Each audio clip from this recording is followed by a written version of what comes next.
Hello students. In this video I am going to explain you about the accounting principles. We have already discussed the meaning, definition and what are the categories are there in accounting principles. In the previous video I explained you about the basic accounting principles. So I already told you in accounting principles there are mainly two categories. So first category is basic accounting principles and second is modifying principles. Yes, so in the previous video I explained you about basic accounting principles which you already seen. So the cost principle, we can say the matching principle, dual aspect. So we had discussed those things. Okay, so this is the continuation of that video. In this video I am going to explain you about the modifying accounting principles. Modified is nothing but what? Changed. So changes ಮಾಡಿರ್ತಾರೆ. Modifying ಅಂದ್ರೆ accounting ಪ್ರಿನ್ಸಿಪಲ್ಸ್ನ ಏನೋ loop holes ಆಗಿತ್ತು ಅಂದ್ರೆ ಸ್ವಲ್ಪ ಏನೋ problem ಆಗಿತ್ತು ಅಂದ್ರೆ ಅದನ್ನು ಯಾವ ಥರ ಬೇಕೋ ಆ ಥರ ಚೇಂಜಸ್ ಮಾಡಿದ್ದು ಪ್ರಿನ್ಸಿಪಲ್ಸ್ ರೀ. Okay, so let us see what are those. So basic accounting principles generally decision rules. So they are usually helpful for the general decisions. Okay, so general decision rules which govern the development of accounting principles. But in practice they are having many constraints. You are getting this? So basic accounting principles are very important. Those are helpful for taking general decisions, but some of the accounting principles are having some loopholes. That means constraints ಅಂದ್ರೆ problems ಇತ್ತು ಅಂತ ಅರ್ಥ. Okay, the basic accounting principles have to be modified or exceptions have to be made. So ಏನು ಮಾಡ್ಯಾರ ಇಲ್ಲಿ? modify ಮಾಡ್ಯಾರ. modify is nothing but what? change. So ಒಂದು ಸ್ವಲ್ಪ ರಿಲ್ಯಾಕ್ಸೇಷನ್ ಕೊಡಬೇಕು. ಸೊ ಯಾವ ಮೇನ್ಲಿ ಮಾಡ್ಯಾರ ಅಂದರೆ the two major constraints are cost benefit principle and materiality principle. So cost benefit principle, materiality principles are there, two different principles. They having some problems. So ಅವನ್ನ ಒಂದು ಸ್ವಲ್ಪ changes ಮಾಡಿದ್ದಾರೆ. Okay, cost benefit is nothing but what? I hope you know this word, cost benefit. ಈ cost benefit usually ನೀವು ಎಕನಾಮಿಕ್ಸ್ನಾಗ ಕಲ್ತಿರ್ಬೋದು ಅಂತ ನಾನು ಅನ್ಕೋತೀನಿ. Okay, so usually cost benefit ಹೆಂಗೆ ನಾವು ಅನಲೈಸ್ ಮಾಡ್ತೀವಿ ಅಂದ್ರೆ, so for making any production or for the sale, what is the cost they are incurring and what is the benefit they are getting for. Getting my words. So cost ಅಂದರೆ ಏನು ವೆಚ್ಚಗಳು ಮಾಡ್ಯಾರ, ಏನು ಖರ್ಚು ಮಾಡಿದ್ದಾರೆ, ಅದರಲ್ಲಿಂದ ಅವ್ರು ಏನು ಫಾಯ್ದಾ ತಗೊಂಡಾರ, ಬೆನಿಫಿಟ್. ಈಗ ನೀವು ಪ್ರೊಡಕ್ಷನ್ ಮಾಡ್ತೀರಿ, ಸೊ ಕಾಸ್ಟ್ ಎಷ್ಟು ಹಾಕ್ಲಿಕತ್ತೀರಿ, ಅದ್ರ ಮೇಲೆ ಇನ್ವೆಸ್ಟ್ಮೆಂಟ್ ಎಷ್ಟು ಮಾಡ್ಲಿಕತ್ತೀರಿ, ಅದನ್ನು ಸೇಲ್ ಮಾಡಿದಾಗ ನಿಮ್ಗೆ ಅದರಲ್ಲಿ ಎಷ್ಟು ಬೆನಿಫಿಟ್ ಬರ್ಲಿಕತ್ತದ. So that analysis is to be made. So that is called cost benefit analysis. So here cost benefit principle is there. Materiality principle is there, that I will discuss now later in the video. Other constraints are consistency principles, conservatism, timeless, or it is also called uniformity principle. Okay, so timeless or uniformity principle. So these are some of the principles are there that is to be seen. ನಿಮಗೆ actually ಹೇಳಬೇಕಂದ್ರೆ accounting conventions ಅಂತೂ ಇದಕ್ಕೆ ನಾವು ಹೇಳ್ತೀವಿ. There are mainly 4 accounting conventions. Okay, so which are those means these only: consistency, conservatism, materiality and uniformity also we can say. Okay, so let us start and we'll see. We'll discuss one by one. So first one, that is consistency principle. Consistency, usually you heard this word consistency. Consistency is nothing but what? So ಒಂದಕ್ಕೊಂದು ಸಂಬಂಧ ಇರಬೇಕ್ರಿ. Usually ನೀವು ಅಂತೂ cricket favourite ಅದ, ಕ್ರಿಕೆಟ್ನ usually ಕೇಳ್ತೀರಿ consistent batsman. So bowling consistent ಇರಬೇಕು. So ಒಂದು ಓವರಿಂದ ಇನ್ನೊಂದು ಓವರಿಗೆ ಅವ್ರು ಎಷ್ಟು ರನ್ಸ್ ಹೊಡೆದಿರ್ತಾರೆ, ಒಂದು ಸ್ವಲ್ಪ ಕನ್ಸಿಸ್ಟೆನ್ಸಿ ಇದ್ದರೆ ಒಂದು ನಮಗೆ ಟ್ರೆಂಡ್ ಸಿಗ್ತದೆ ರೀ ಅನಲೈಸ್ ಮಾಡಲಿಕ್ಕೆ. ಸೊ ಈ ಥರ ಹಿಂಗೆ ಈ ಓವರ್ನಾಗ ಈ ಥರ ಅವ್ರು ಗೇಮ್ ಮಾಡಿದ್ದಾರೆ ಅಂದಮೇಲೆ ನೆಕ್ಸ್ಟ್ ಓವರ್ನಾಗ ಯಾವ ಥರ ಆಗ್ಬೋದು.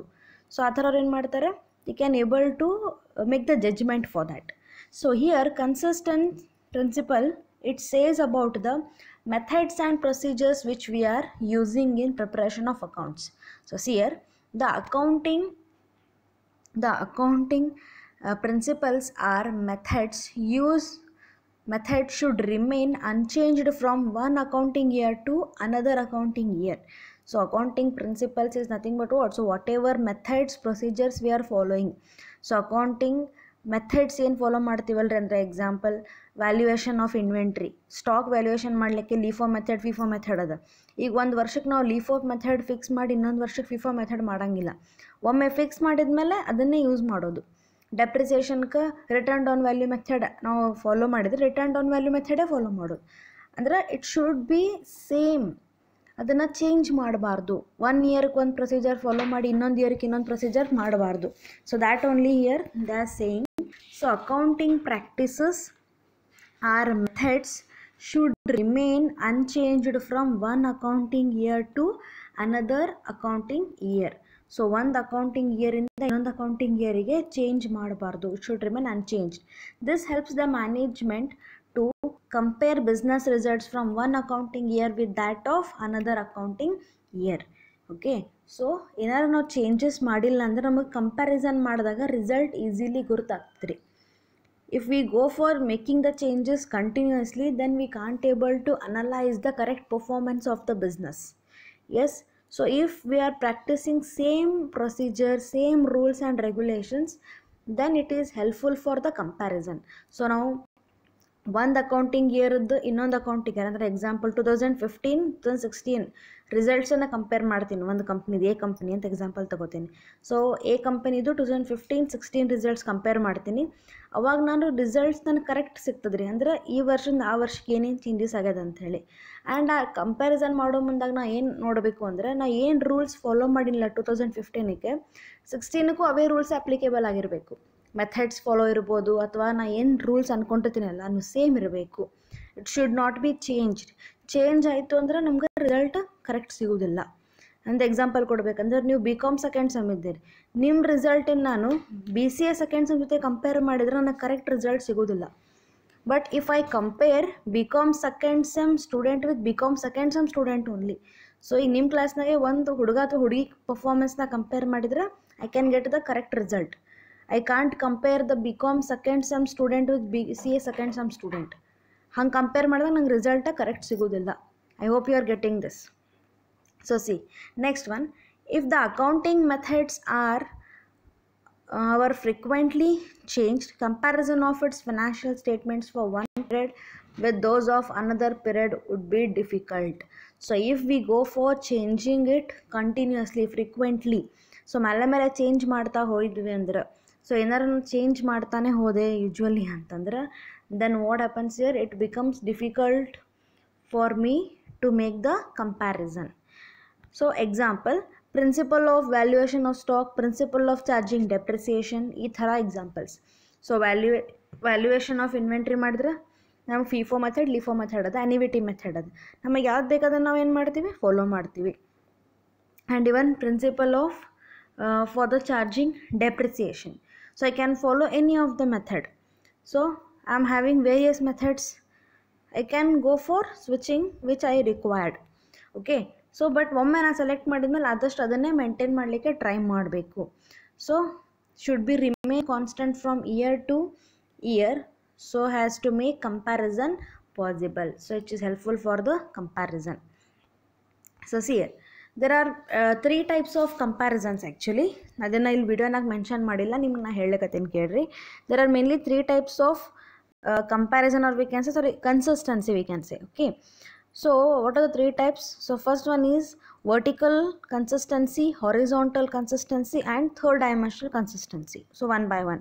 So first is vertical consistency.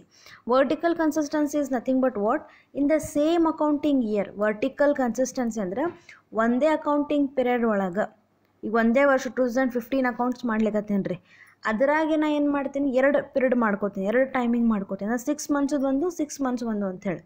So ನಾನು ಸೆಮಿ ಆ್ಯನ್ಯುವಲ್ ರಿಪೋರ್ಟ್ಸ್ ಮಾಡಿದಾಗ ಕಂಪೇರ್ ಮಾಡ್ತೀನಿ, ಒಂದೇ ವರ್ಷದ ರಿಪೋರ್ಟೇ ನಾನೇ ಕಂಪೇರ್ ಮಾಡ್ತೀನಿ. We can say even quarter report also. Quarter ನಾವು ಪ್ರಿಪೇರ್ ಮಾಡ್ಬೋದು, ಸೆಮಿ ಆ್ಯನ್ಯುವಲಿ ಪ್ರಿಪೇರ್ ಮಾಡ್ಬೋದು. ಈಗ ಪೈಲಾಕ್ 6 ತಿಂಗಳದ್ದು ಆಮೇಲೆ 6 ತಿಂಗಳದ್ದು ರಿಪೋರ್ಟ್ ಪ್ರಿಪೇರ್ ಮಾಡಿ ಏನು ಪ್ರಾಬ್ಲಮ್ ಆಗ್ಯದ ಅಂಥೇಳಿ ನಾನು ಅನಲೈಸ್ ಮಾಡ್ತೀನಿ. ಅದಕ್ಕೆ ಏನು ಹೇಳ್ತಾರಂದ್ರೆ ವರ್ಟಿಕಲ್ ಕನ್ಸಿಸ್ಟೆನ್ಸಿ ಅಂತ ಹೇಳೋದು. Okay, that is called vertical consistency. So here we are seeing that what are the changes happening in the interrelated financial statement of the same date. Same date means related to only one accounting year. Second one ಅನ್ನೋದ್ರಿ horizontal consistency ಅಂತ ಹೇಳಿ. Horizontal consistency is nothing but what, so where we are making the comparison of one accounting year with the another accounting year, so which is helpful for the comparison of any company or organization for one accounting year with the another accounting year. ಅಂದ್ರೆ example 2015 ರಿಸಲ್ಟನ್ನು 16 ಜೊತೆ ನಾನು compare ಮಾಡ್ತೀನಿ, ಒಂದೇ company ಇದೆ, so same company, so Tata ಕಂಪನಿಯಿಂದ ಏನು ಮಾಡ್ತೀನಿ, 15 ರಿಸಲ್ಟು ತೊಗೋತೀನಿ, 16ದು ರಿಸಲ್ಟ್ಸ್ ತೊಗೋತೀನಿ, ಅಂದರೆ ಫಿನಾನ್ಷಿಯಲ್ ಸ್ಟೇಟ್ಮೆಂಟ್ಸ್ ರೆಫರ್ ಮಾಡ್ತೀನಿ, ಎರಡನ್ನೂ ಕಂಪೇರ್ ಮಾಡ್ತೀನಿ. ಎರಡನ್ನೂ ಕಂಪೇರ್ ಮಾಡೋದಕ್ಕೆ ಏನು ಹೇಳ್ತಾರೆ ಅಂದ್ರೆ ಹೊರಿಜಾಂಟಲ್ ಕನ್ಸಿಸ್ಟೆನ್ಸಿ ಅಂತ ಹೇಳ್ತೀವಿ. Okay, one more type of consistency is there, that is third dimensional consistency.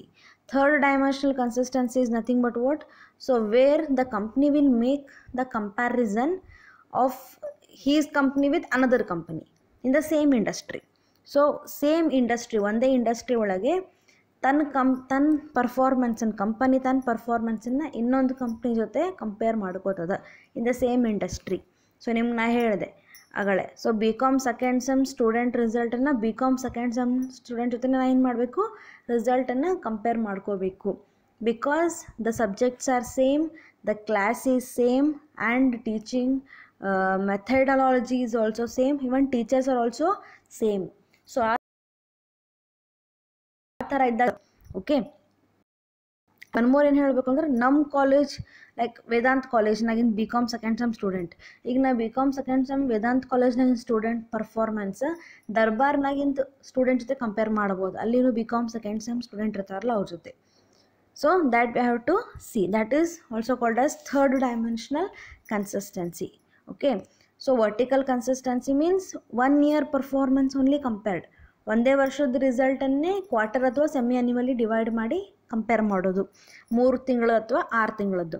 Horizontal ಅಂದ್ರೆ 1 ವರ್ಷದ ಪರ್ಫಾರ್ಮೆನ್ಸ್ ಇನ್ನೊಂದು ವರ್ಷದ ಜೊತೆ ಕಂಪೇರ್ ಮಾಡೋದು of same company. And third dimension is one company compares the performance with another company in the same industry. So if I take the example of telecommunication industry, so Jio company ಏನು ಮಾಡ್ತದೆ, Airtel company ಜೊತೆ ತನ್ನ performance compare ಮಾಡ್ಲಿಕ್ಕೆ ಹೋಗ್ತದೆ, ಅದಕ್ಕೇನು ಹೇಳೋದಂದ್ರೆ third dimensional consistency. Here see next important point, as per AS1 disclosure of accounting principle. AS is nothing but what, accounting standard 1. ಅದು ಏನದು ಅಕೌಂಟಿಂಗ್ ಸ್ಟ್ಯಾಂಡರ್ಡ್ 1 ಅಂದ್ರೆ disclosure of accounting principle. So disclosure of accounting principle ಅಂದರೆ ನೀವು ಏನೇನು procedures rules follow ಮಾಡ್ತೀರ ಅವನ್ನೆಲ್ಲ ನಿಮ್ಮದು ಬುಕ್ಸ್ನಾಗ ತೋರಿಸ್ಬೇಕು, ನಿಮ್ಮ ಫಿನಾನ್ಷಿಯಲ್ ಸ್ಟೇಟ್ಮೆಂಟ್ಸ್ನಾಗ ತೋರಿಸ್ಬೇಕು, ನೀವೆಲ್ಲ ಏನೂ ಹೈಡ್ ಮಾಡೋಂಗಿಲ್ಲ, ಎಲ್ಲ ಡಿಸ್ಕ್ಲೋಸ್ ಮಾಡಬೇಕು. ಓಕೆ, ಸೊ ಇದೇನು ಹೇಳುತ್ತೆ ಅಂದ್ರೆ, disclosure of accounting principles of a firm can change accounting methods under the following 3 circumstances. So disclosure ಅಂತೂ ಮಾಡೇ ಮಾಡ್ತೀರಿ, ಚೇಂಜಸ್ ಆದಷ್ಟು ಮಾಡಬೇಡ್ರಿ ಅಂತ ಹೇಳ್ಗತ್ತಾರೆ. ಬಟ್ ಚೇಂಜಸ್ಸೇ ಮಾಡಬೇಡ್ರಿ, ಒಟ್ಟು ಒಮ್ಮೆ ಫಿಕ್ಸ್ ಮಾಡಿದ್ಮೇಲೆ ಒಂದು ಕಂಪನಿ ಚಾಲೂ ಮಾಡಿದಾಗ ಏನು ರೂಲ್ಸ್ ರೆಗ್ಯುಲೇಷನ್ಸ್ ಮೆಥಡ್ಸ್ ಫಾಲೋ ಮಾಡ್ತೀರಿ, ಕಂಪನಿ ವೈಂಡ್ ಅಪ್ ಆಗೋ ತನೂ ಅದನ್ನೇ ಫಾಲೋ ಮಾಡಂತ ಯಾರೂ ಹೇಳಂಗಿಲ್ಲ. So here there is some relaxation also. If at all it is necessary, the company can make the changes by passing the resolution. So board of meeting ನಾಗ ಅವ್ರು ಏನು ಮಾಡಬೇಕು, ರೆಸೊಲ್ಯೂಷನ್ ಪಾಸ್ ಮಾಡಬೇಕಂದ್ರೆ ಎಲ್ಲರದು ಸಮ್ಮತಿ ತಗೋಬೇಕು, ಎದಕ್ಕೆ ನೀವು ಚೇಂಜ್ ಮಾಡ್ಲಿತ್ತೀರ ಅಂತ ಹೇಳಿ ಒಂದು ವ್ಯಾಲಿಡ್ ರೀಸನ್ ಕೊಡಬೇಕು.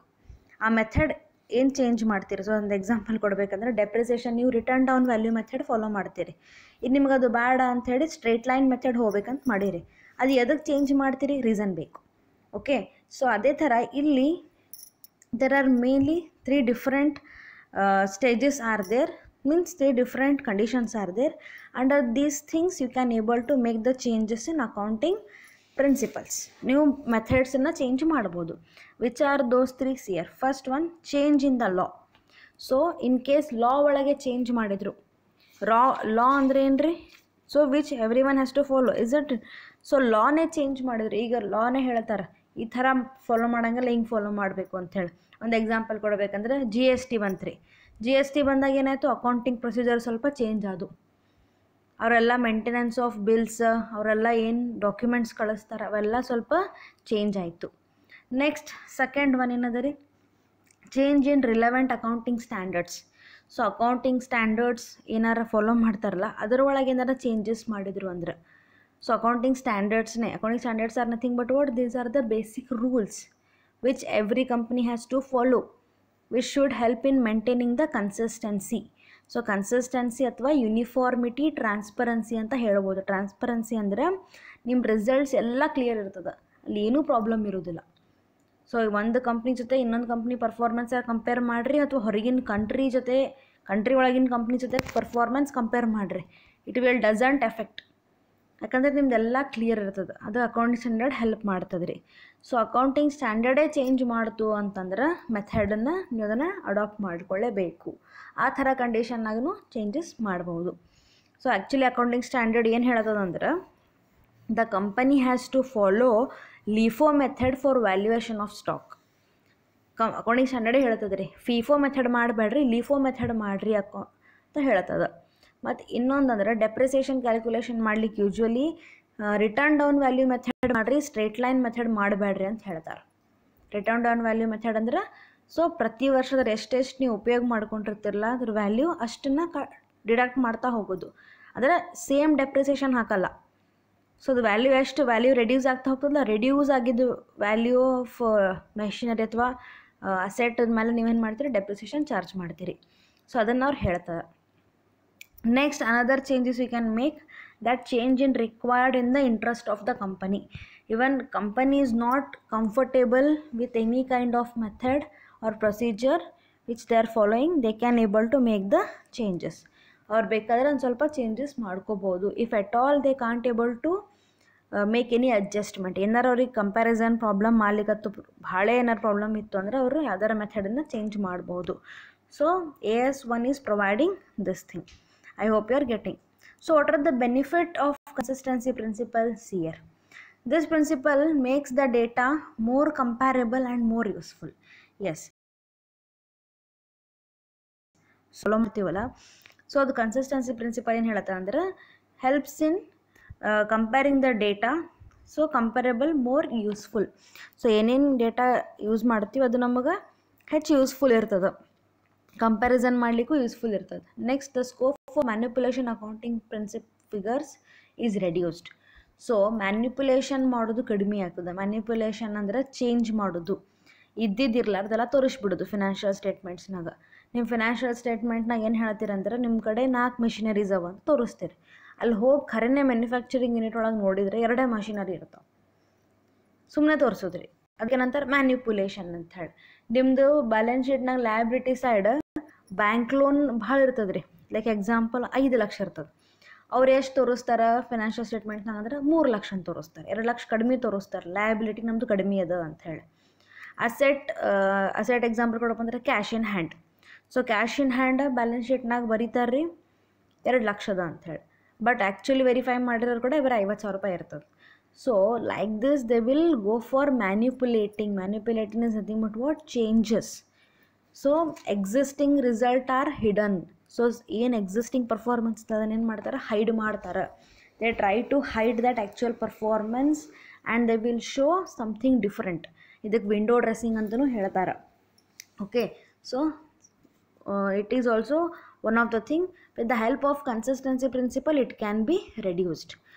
One more important advantage is the internal and external factors affects accounting income can be identified. So ಏನಾರ ಹೊರಗಿನ ಫ್ಯಾಕ್ಟರ್ಸ್ ನಮ್ಮ ಬಿಸ್ನೆಸ್ಸಿಗೆ ಎಫೆಕ್ಟ್ ಆಗ್ತದೆ, ಇಂಟರ್ನಲ್ ಅಥವಾ ಎಕ್ಸ್ಟರ್ನಲ್ ಫ್ಯಾಕ್ಟರ್ಸನ್ನು, ಅಥವಾ ಏನಾದ್ರು ತೊಂದರೆ ಮಾಡೋವಂಥ ಫ್ಯಾಕ್ಟರ್ಸ್ ಇದ್ದರೆ ಅದನ್ನು ಈಸಿಲಿ ಐಡೆಂಟಿಫೈ ಮಾಡಬಹುದು with the help of consistency principle. It is having some disadvantages also, limitation. So first one, the principle goes against the principle of full disclosure. So consistency ಅನ್ಕೋತ ಹೋಗ್ತೀವಿ, ಬಟ್ ಇದು principle ಹೆಂಗಿರುತ್ತೆ ಅಂದ್ರೆ, it is going against of full disclosure principle ಅಂತ ಇತ್ತು ಹಿಂದಿಂದ್ರಾಗ ನಿಮ್ಗೆ ಹೇಳಿದ್ದೆ ಹಿಂದಿನ ವೀಡಿಯೋನಾಗ. ಫುಲ್ ಡಿಸ್ಕ್ಲೋಜರ್ ಅಂದರೆ ಏನು ಹೈಡ್ ಮಾಡಬಾರ್ದು, ಎಲ್ಲ ಕ್ಲಿಯರ್ ಹೇಳಬೇಕು ಅಂತ ಹೇಳಿ. But every time it will not happen like that. So consistency maintain ಮಾಡಬೇಕು ಅಂತ ಅವ್ರು ಏನು ಮಾಡ್ತಾರೆ ರೀ, ಒಂದು ಸ್ವಲ್ಪ ಇದಿರಲಾರ್ದೆಲ್ಲ ಹಾಕಿಬಿಡ್ತಾರೆ, ಅದನ್ನೇನು ತೋರಿಸಂಗಿಲ್ಲ. Next, it encourages accountants to create secret reserves by making excessive. So secret reserves ಮಾಡ್ಲಿಕ್ಕೂ ಹೋಗ್ತಾರೆ ಅಕೌಂಟೆಂಟ್ಸ್. ಸೊ ರಿಸರ್ವ್ಸ್ ಅಂತ ಏನು ಇರ್ತಾವಲ್ಲ, ಪ್ರಾಫಿಟ್ನಾಗ ಒಂದು ಪಾರ್ಟ್ ತೆಗಿತಾರೆ ನೋಡ್ರಿ, ರಿಸರ್ವ್ಸ್ ಮೇಂಟೈನ್ ಮಾಡ್ತಾರೆ. ಅದನ್ನು ಅವ್ರು ಏನು ಮಾಡ್ಬೋದು, ಒಮ್ಮೊಮ್ಮೆ ಸೀಕ್ರೆಟ್ ರಿಸರ್ವ್ಸ್ ಅಕೌಂಟೆಂಟ್ಸ್ ಮೇಂಟೈನ್ ಮಾಡ್ತಾರೆ. ಬಟ್ ಅದನ್ನು ಎಲ್ಲೂ ತೋರಿಸ್ಕೊಡಂಗಿಲ್ಲ. ಸೀಕ್ರೆಟ್ ರಿಸರ್ವ್ಸ್ ಮೇಂಟೈನ್ ಮಾಡಿದ್ದು ಬ್ಯಾಲೆನ್ಸ್ ಶೀಟ್ನಾಗ ತೋರಿಸ್ಬೇಕು, ಬಟ್ ಸೀಕ್ರೆಟ್ ರಿಸರ್ವ್ ಎಲ್ಲೂ ತೋರಿಸಂಗಿಲ್ಲ. ಸೊ ಅದೊಂದು ರೀತಿ ಏನಾಗ್ತದೆ, ಬ್ಯಾಡ್ ಥಿಂಗ್ ಆಗ್ತದೆ. ಸೊ ಕನ್ಸಿಸ್ಟೆಂಟ್ ರಿಸಲ್ಟ್ ಅಂದರೆ ಏನು ರೀ, ಯೂಶ್ವಲಿ ಹೆಚ್ಚು ಈ ವರ್ಷಕ್ಕಿಂತ ಹೆಚ್ಚಿರ್ಬೇಕು ನೆಕ್ಸ್ಟ್ ಇಯರ್ಗೆ. In case next year performance ಕಡಿಮೆ ಬಂತು ಅಂದ್ರೆ ಏನು ಮಾಡ್ತಾರೆ, ಹೆಚ್ಚನ್ನು ತೋರಿಸ್ಲಿಕ್ಕೆ ಏನಾರು ಗಡ್ಬಡಿ ಮಾಡಿಬಿಡ್ತಾರೆ, ಮ್ಯಾನಿಪುಲೇಷನ್. ಸೊ ಸಣ್ಣಗೆ ಆಗ್ತಾವೆ, ನಮ್ಗೆ ಗೊತ್ತಾಗೋದಿಲ್ಲ ಅಷ್ಟೇ. ಅದನ್ನು ಆಡಿಟರ್ ಏನು ಮಾಡ್ತಾನೆ, ಕಂಡು ಹಿಡಿತಾನೆ. ಹಾಗೆ ಏನಾರು ಇನ್ ಕೇಸ್ ಭಾಳ ಪ್ರಾಫಿಟ್ ಆಗಿತ್ತು, 2015 ನಿಮ್ಮ ಪ್ರಾಫಿಟ್ ಎಕ್ಸಾಂಪಲ್ ತೊಗೋರಿ 1 ಲಕ್ಷ ರೂಪಾಯಿ ಆಗಿತ್ತು. 2016 2 ಲಕ್ಷ ಆಯಿತು. 1 ಲಕ್ಷದ 2 ಲಕ್ಷ ಅಂದರೆ ಸ್ವಲ್ಪ ಡಿಫ್ರೆನ್ಸ್, ಆಲ್ಮೋಸ್ಟ್ ಡಬಲ್ ಆದಂಗೆ ಆಯ್ತು. ಸೊ ಹಂಗಂದ್ರೆ ಏನಾಗ್ತೀರಿ, ಸ್ವಲ್ಪ ಮಂದಿ ಕಣಕ್ಕೆ ಹೋಗ್ತಾವೆ, ಹೇಳಿಕ್ಕೆ ಬರೋದಿಲ್ಲ. ಸೊ ಅದಕ್ಕೆ ಅವ್ರು ಏನು ಮಾಡ್ತಾರೆ, ಒಮ್ಮೆ ಸೀಕ್ರೆಟ್ ರಿಸರ್ವ್ ಅಂತೇಳಿ ಒಂದು ಸ್ವಲ್ಪ ಪ್ರಾಫಿಟನ್ನು ಕಡಿಮೆ ಮಾಡಿಬಿಡ್ತಾರೆ. ಸೊ 50,000 ಕಡಿಮೆ ಮಾಡಿ 50,000 ತೋರಿಸ್ತಾರೆ. ಹಂಗೆ ಓವರ್ಲ್ಯಾಪಿಂಗ್ ಮಾಡೋ ಚಾನ್ಸಸ್ ಇರ್ತಾವೆ. Next one, it does not give the true and fair picture of the statement of affairs of the concern. So sometimes ಬಿಸ್ನೆಸ್ನಾಗ ಲಾಸ್ ಆಯಿತು ಅಂತಂದ್ರೆ, ಈಗ 1 ವರ್ಷದ ಪರ್ಫಾರ್ಮೆನ್ಸ್ ಅಂದರೆ 15 ಪರ್ಫಾರ್ಮೆನ್ಸ್ 16 ಹಂಗೆ ಇರೋದು ಅಂತ ಹೇಳಿಕ್ಕೆ ಬರೋದಿಲ್ಲ, ಕಡಿಮೆನೂ ಆಗ್ಬೋದು. ಲಾಸ್ ಆಗಿತ್ತು ಅಂತ ಹೇಳ್ಕೊರಿ, ಲಾಸ್ ಆಗಿದ್ರೆ ಏನು ಮಾಡ್ತಾರೆ, ಅದನ್ನು ಹೈಡ್ ಮಾಡ್ತಾರೆ, ತೋರ್ಸಂಗಿಲ್ಲ. ಯೂಶ್ವಲಿ ಏನು ಮಾಡ್ತಾರೆ, ಲಾಸ್ ಆಗಿದ್ರೆ ತೋರ್ಸಂಗಿಲ್ಲ. ಸೊ ತೋರ್ಸಂಗಿಲ್ಲ ಅಂದಮೇಲೆ ಏನಾಗ್ತಾರೆ, ಈಗ ತೋರಿಸಿದ್ರೆ ಏನಾಗ್ತದೆ, ಕನ್ಸಿಸ್ಟೆನ್ಸ್ ಅದನ್ನು ತೋರಿಸ್ತದೆ. ಆ ಲಾಸ್ ಆಗಿದ್ದು ತೋರ್ಸಂಗಿಲ್ಲ, ಪ್ರಾಫಿಟ್ ಅಂತ ತೋರಿಸ್ಬಿಡ್ತಾರೆ. ಅವಾಗ ಏನಾಗ್ತದೆ, ಟ್ರೂ ರಿಸಲ್ಟ್ ನಮಗೆ ನೋಡ್ಲಿಕ್ಕೆ ಆಗೋದಿಲ್ಲ. We can't able to estimate of affairs of the concern. Okay, these are some of the drawbacks of this principle. Let's go for the next principle, that is conservatism principle. So what is this conservatism principles here? While preparing financial statements, all the prospective losses should be taken into account, whereas all the expected profits are left. That means what? Conserve ಅಂದ್ರೆ ಏನು ಮಾಡೋದ್ರಿ, absorb ಮಾಡ್ಕೊಳ್ಳೋದು. Absorb ಅಂತ ಕೇಳಿರಲ್ರಿ word, ಹಿರ್ಕೋತದ ಅಂತ ಹೇಳ್ತಾರಲ್ಲ usually. ಈಗ ನೀರೊಳಗೆ sponge ಇಟ್ರೇನಾಗ್ತದೆ, sponge ಎಲ್ಲ absorb ಮಾಡ್ಕೊಂಡ್ಬಿಡ್ತದಲ್ಲ ವಾಟರ್ನ. So ಹಾಗೆ ಇಲ್ಲೇನಾಗ್ತದೆ, ಅಬ್ಸಾರ್ವಿಂಗ್ ಆಗ್ತದೆ. ಅಬ್ಸಾರ್ವಿಂಗ್ ಅಂದರೆ ಇಲ್ಲೇ ನಾವು ನೀರಿಗೆ ಇಡಂಗಿಲ್ಲ. ಬಟ್ ಇವ್ರು ಏನು ಹೇಳ್ತಾರೆ, ಕನ್ಸರ್ವೇಟಿಸಮ್ ಪ್ರಿನ್ಸಿಪಲ್ ಏನು ಹೇಳಿಗತ್ತ ಅಂತಂದ್ರೆ, actually so the company should not anticipate for all the profit. ಅಂದ್ರೆ ಕಂಪನಿ ಎಲ್ಲನೂ ನಮಗೆ ಪ್ರಾಫಿಟೇ ಬರ್ತದೆ ಅಂತ ಹೇಳಿ ಅನ್ಕೋಬಾರ್ದು. ಬಟ್ ಪ್ರಾಫಿಟ್ ಆಗಲಿ ಬಿಡಲಿ, ಅವ್ರು ತಮ್ಮದು ಲಾಸಸ್ ಏನು ಬರ್ತಾವಲ್ಲ, ಆ್ಯಂಟಿಸಿಪೇಟೆಡ್ ಲಾಸಸ್, ಅವನ್ನ ಕಂಪಲ್ಸರಿ ಚಾರ್ಜ್ ಮಾಡಬೇಕು. ಅದು ಈ ಪ್ರಿನ್ಸಿಪಲ್ ಹೇಳ್ತದೆ.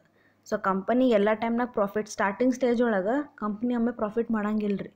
ಬಟ್ ಈಗ ಪ್ರಾಫಿಟ್ ಮಾಡೋಂಗಿಲ್ಲ ಅಂಥೇಳಿ ನೀವು ಡೆಪ್ರಿಸಿಯೇಷನ್ ಹಾಕಂಗಿಲ್ಲ, ಹಾಕಬೇಕು. ಎಕ್ಸ್ಪೆನ್ಸಸ್ ಮಾಡೋಂಗಿಲ್ಲ, ಮಾಡಬೇಕು. ಸೊ ಅವನ್ನ ಕಂಪಲ್ಸರಿ ಮಾಡಲೇಬೇಕು. ಅದನ್ನೇ ಇದು ಹೇಳ್ತದೆ. ಸೊ ಪ್ರಾಫಿಟ್ ಆಗಲಿ ಬಿಡಲಿ, ನೀವು ನಿಮ್ದು ಏನೇನು ಲಾಸಸ್ ಬರ್ತಾವಲ್ಲ ಅದನ್ನು ಕಂಪಲ್ಸರಿ ಮಾಡಲೇಬೇಕು.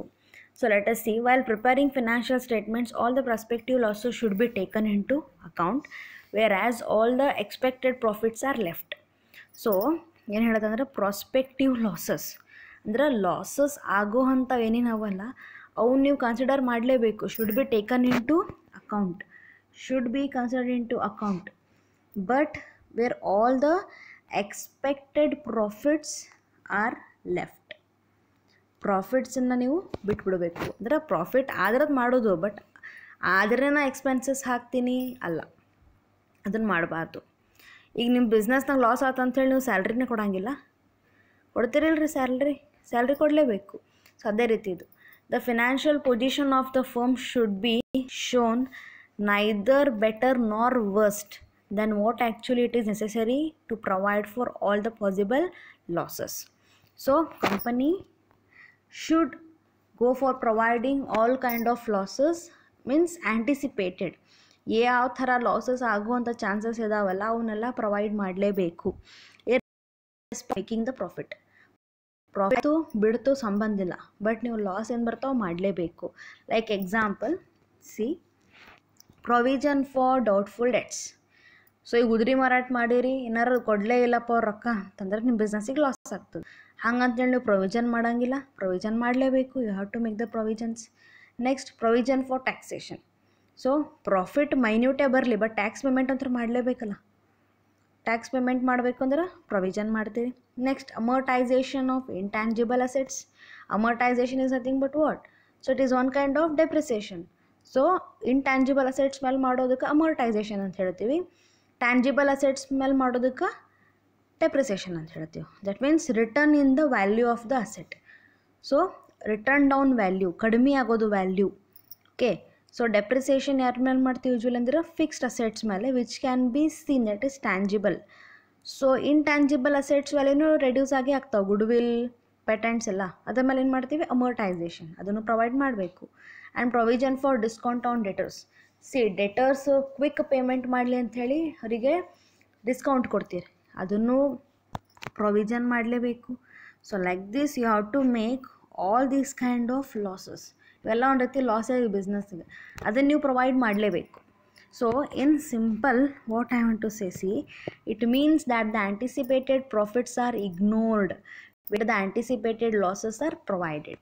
ಸೊ ಆ್ಯಂಟಿಸಿಪೇಟೆಡ್ ಪ್ರಾಫಿಟ್ಸನ್ನು ಇಗ್ನೋರ್ ಮಾಡಿಬಿಡ್ರಿ, ಅಂದರೆ ಪ್ರಾಫಿಟ್ ಬರೋದಕ್ಕೆ ಹತ್ತಿರಿ ಅಂತ ಅನ್ಕೊಳ್ಳಿಕ್ಕೆ ಹೋಗಬೇಡ್ರಿ.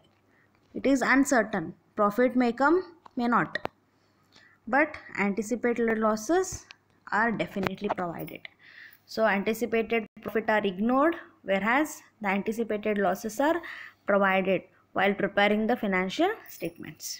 You are getting? ಅದಕ್ಕೆ ಕನ್ಸರ್ವೇಟಿಸಮ್ ಅಂತ ಹೇಳೋದು. ಕನ್ಸರ್ವ್ ಅಂದ್ರೆ ಅಬ್ಸಾರ್ವ್. ಸೊ ನಿಮ್ಮ ಪ್ರಾಫಿಟ್ ಆದ್ರೆ ಅಷ್ಟೇ ನೀವೆಲ್ಲ ಇವು ಲಾಸಸ್ ಪ್ರೊವೈಡ್ ಮಾಡೋಂಗಿಲ್ಲ. ನಿಮ್ಮ ಪ್ರಾಫಿಟ್ ಆಗಲಿ ಬಿಡಲಿ, ನೀವು ಅದನ್ನು ಲಾಸ್ ಹಾಕ್ತೀರಿ. ಅದಕ್ಕೆ ಕನ್ಸರ್ವ್ ಅಂತ ಹೇಳೋದು. ಅಂದ್ರೆ ಅದು ತಮ್ಮ ಅಮೌಂಟ್ ಕವರ್ ಮಾಡ್ಕೋತದ. So application of conservatism principal ಎಲ್ಲೆಲ್ಲ ಅಪ್ಲಿಕೇಬಲ್ ಯೂಶ್ವಲಿ ಮಾಡ್ತೀವಿ? For valuation of the inventories. So inventory valuation ಮಾಡಲಿಕ್ಕೆ ಇದು ಹೆಲ್ಪ್ ಆಗ್ತದೆ. ನೆಕ್ಸ್ಟ್ ಇನ್ ಕಾಂಟ್ರಾಕ್ಟ್ ಅಕೌಂಟ್ಸ್.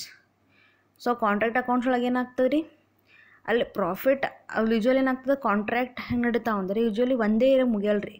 ಈಗ ಲ್ಯಾಂಡ್ ಕನ್ಸ್ಟ್ರಕ್ಷನ್ ಆಗಿರ್ಬೋದು, ಬಿಲ್ಡಿಂಗ್ ಕನ್ಸ್ಟ್ರಕ್ಷನ್ ಆಗಿರ್ಬೋದು, ಬ್ರಿಡ್ಜ್ ಕನ್ಸ್ಟ್ರಕ್ಷನ್ 1-2 years 3 years ಹಿಂಗೆ ಇರ್ತದೆ.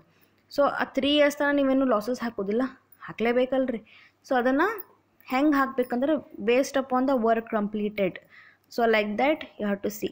So in such case profit is considered when the contract is completed. So ಇಲ್ಲಿ profit ಬಂದಾಗ ಅಷ್ಟೇ ನಾವೇನು ಮಾಡ್ತೀವಿ, ಕಾಂಟ್ರಾಕ್ಟ್ ಕಂಪ್ಲೀಟ್ ಆಗ್ಯದ ಅಂತ ಅನ್ಕೋತೀವಿ. ಬಟ್ ಒಂದು ಲೆವೆಲ್ನಾಗ ಅವ್ರು ಫಂಡ್ಸ್ ಪೇಮೆಂಟ್ ಮಾಡ್ತಾರೆ, ಬಟ್ ಆ್ಯಕ್ಚುಲ್ ಪ್ರಾಫಿಟ್ ನಮ್ಗೆ ಯಾವಾಗ ಗೊತ್ತಾಗ್ತಂದ್ರೆ when actual total contract completes. ಆ ಕನ್ಸ್ಟ್ರಕ್ಷನ್ ವರ್ಕ್ ಮುಗಿದ್ಮೇಲೆ ನಮ್ಗೆ ಆ್ಯಕ್ಚುಲ್ ಪ್ರಾಫಿಟ್ ನಮಗೆ ಗೊತ್ತಾಗ್ತದೆ. ಬಟ್ ಆ ಪ್ರಾಫಿಟ್ ಬರುತ್ತಾನ ಅಂಥೇಳಿ ನೀವು ಲಾಸೇ ಹಾಕೋಂಗಿಲ್ಲ. Every year you have to incur the depreciation on the assets. ಏನೇನು ಅಸೆಟ್ಸ್ ಯೂಸ್ ಮಾಡ್ತೀರಿ, ಟ್ರ್ಯಾಕ್ಟರ್ ಯೂಸ್ ಮಾಡ್ತಿರಲ್ಲ, JCB ಯೂಸ್ ಮಾಡ್ತೀರಿ, ರೋಲಿಂಗ್ ಮಷೀನ್ಸ್ ಎಲ್ಲ ಆದಮೇಲೂ ಡೆಪ್ರಿಸಿಯೇಷನ್ ಹಾಕಲೇಬೇಕು if it's owned by the company. So that is applicable. Next, all contingent losses are provided for by charging to profit and loss account. So contingent losses is nothing but what? That imaginary. ಇಂಥ losses ಆಗ್ತಾವ ಅಂಥೇಳಿ ನೀವು ಅಂದ್ಕೊಂಡಿರ್ತೀರಿ, ಅದನ್ನು compulsory ಮಾಡಲೇಬೇಕು. So these are things you have to see. And ಏನಕ್ಕೆ say research and development expenses. So ಈಗ ನನಗಿನ್ನ ರಿಸಲ್ಟ್ ಬಂದಿಲ್ಲ ಅಂಥೇಳಿ ನೀವು ರಿಸರ್ಚ್ ಡೆವಲಪ್ಮೆಂಟ್ ಯೂಶಲಿ ರಿಸರ್ಚ್ ಮಾಡೋ ಮುಂದಾಗ ಒಂದೇ ಇಯರಿಗೆ ನಿಮಗೆಲ್ಲ ಫಾಯ್ದೆ ಆಗೋದಿಲ್ಲ ರೀ. ಸ್ವಲ್ಪ ಟೈಮ್ ತೊಗೋತದೆ. ಒಂದು ಏನಾದ್ರು ರಿಸರ್ಚ್ ಮಾಡ್ಬೇಕಂದ್ರೆ 1 ವರ್ಷ 2 ವರ್ಷ 3 ವರ್ಷ ಹಿಂಗೆ ತೊಗೋತದೆ. ಸೊ 2-3 ವರ್ಷ ರಿಸರ್ಚ್ದು ರಿಸಲ್ಟ್ ಬಂದಿಲ್ಲ ಅಂತೇಳಿ ನೀವು ಏನೂ ಲಾಸೇ ಪ್ರೊವೈಡ್ ಮಾಡೋಂಗಿಲ್ಲ, ಅದಕ್ಕೆ ಏನೂ ಡೆಪ್ರಿಸಿಯೇಷನ್ ಹಾಕೋಂಗಿಲ್ಲ, ಏನೂ ಮಾಡೋಂಗಿಲ್ಲ ಅಂದ್ರೆ ಅದು ಅಲ್ಲ. So you have to provide the losses for that. So in these area it is applicable. So ಈ ಥರ ಏರಿಯಾಸಕ್ಕೆ ಏನಾಗ್ತದೆ, ಇದು ಅಪ್ಲಿಕೇಬಲ್ ಅದ. Next criticism. So criticism is nothing but what we can say the loopholes. Criticism ಏನದ ಇದಕ್ಕೆ ಅಂತಂದ್ರೆ inconsistency. So the principal brings inconsistency in a measurement of business income. So like example ಆಗ ಹೇಳಿದೆ, ಕಾಂಟ್ರಾಕ್ಟ್ ಇರ್ತಾವೆ. Contract accounts ಮಾಡೋ ಮುಂದಾಗ ನಮ್ಮ exact business income ನಮ್ಗೆ ಗೊತ್ತೇ ಆಗೋದಿಲ್ಲ ರೀ. ಯಾಕಂದ್ರೆ ಆ ಕಾಂಟ್ರಾಕ್ಟ್ ಮುಗಿಲಿಕ್ಕೆ ಒಂದು 2-3 ವರ್ಷ ತೊಗೋತದೆ, ಅಲ್ಲಿ ತನಕ ನಮ್ಮ ಎಕ್ಸಾಕ್ಟ್ ಇನ್ಕಮ್ ಗೊತ್ತಾಗೋದಿಲ್ಲ. ಅವಾಗ ಏನಾಗ್ತದೆ, ನಮ್ಮ ರಿಸಲ್ಟ್ಸೇ ಕರೆಕ್ಟ್ ಇರೋದಿಲ್ಲ, ಇನ್ಕನ್ಸಿಸ್ಟೆಂಟ್ ಆಗಿಬಿಡ್ತದೆ. ಕನ್ಸಿಸ್ಟೆಂಟ್ ಇರಬೇಕು ರಿಸಲ್ಟ್ ಯಾವಾಗಲೂ. ಅಂದ್ರೆ 1 year ಕಂಪೇರ್ ಮಾಡಿದ್ರೆ ಇನ್ನೊಂದು ಇಯರ್ಗೆ ಸಂಬಂಧ ಬರಬೇಕು. ಇಲ್ಲಿ ಏನಾಗ್ಬಿಡ್ತದೆ, ಏನೂ ಲಿಂಕೇಜೇ ಇರೋದಿಲ್ಲ, ಇನ್ಕನ್ಸಿಸ್ಟೆಂಟ್ ರಿಸಲ್ಟ್ ಆಗಿಬಿಡ್ತದೆ.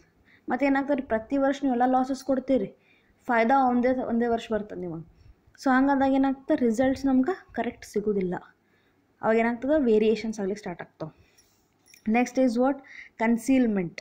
So this principle results in concealing the true state of affairs of the business. So concealing is nothing but what? So where they are not stating the true things. So ಅದನ್ನು hide ಮಾಡ್ತೀವಿ ಅಂತ ಹೇಳ್ಬೋದು. ಅಂದ್ರೆ ದಬ್ಬಾವ್ ಅಂತ ಹೇಳ್ತಿರು ಒತ್ತದಂಗೆ ಆಗಿಬಿಡ್ತದೆ, ಆ್ಯಕ್ಚುಲಿ ಟ್ರೂ ಆಸ್ಪೆಕ್ಟ್ಸ್ ಬರೋದಿಲ್ಲ.